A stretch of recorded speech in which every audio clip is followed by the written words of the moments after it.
Right ఇక మరొక breaking update చూద్దాం. ఇటీవలే బీఆర్ఎస్ నుంచి కాంగ్రెస్ పార్టీలో చేరిన కె కేశవరావుకు తెలంగాణ రాష్ట్ర ప్రభుత్వం కీలక పదవి ఇచ్చింది. కాంగ్రెస్ ప్రభుత్వ సలహాదారుడిగా కేకేను నియమిస్తూ ప్రభుత్వ ప్రధాన కార్యదర్శి శాంతికుమారి ఉత్తర్వులు జారీ చేశారు.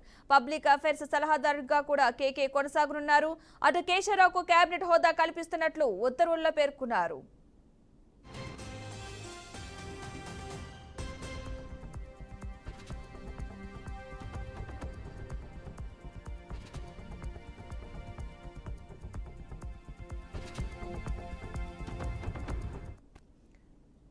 ఇక గురువారం తన రాజ్యసభ సభ్యత్వానికి కేకే రాజీనామా చేశారు. రాజ్యసభ చైర్మన్ జగదీప్ ధన్కర్ ను కలిసి స్వయంగా రాజీనామా లేఖ అందించారు. ఒక పార్టీ నుంచి పదవి పొంది మరో పార్టీలో చేరినప్పుడు రాజీనామా చేయడం నైతిక బాధ్యత అని సందర్భంగా పేర్కొన్నారు. అందుకే రాజీనామా చేసినట్టు కేకే వివరించారు. ఏఐసీసీ చీఫ్ మల్లికార్జున ఖర్గే సమక్షంలో కేకే కాంగ్రెస్ కండువా కప్పుకున్నారు. కేకే పదవీకాలం ముగిసేందుకు ఇంకా 2 ఏళ్ల సమయం ఉంది. దీంతో పీసీసీ చీఫ్ పదవి ఆశించి భంగపడ్డ నేతలు, ఎంపీ ఎన్నికల్లో టికెట్ దక్కని సీనియర్ నాయకులు ఆ సీటుపై ఆశలు పెట్టుకున్నారు.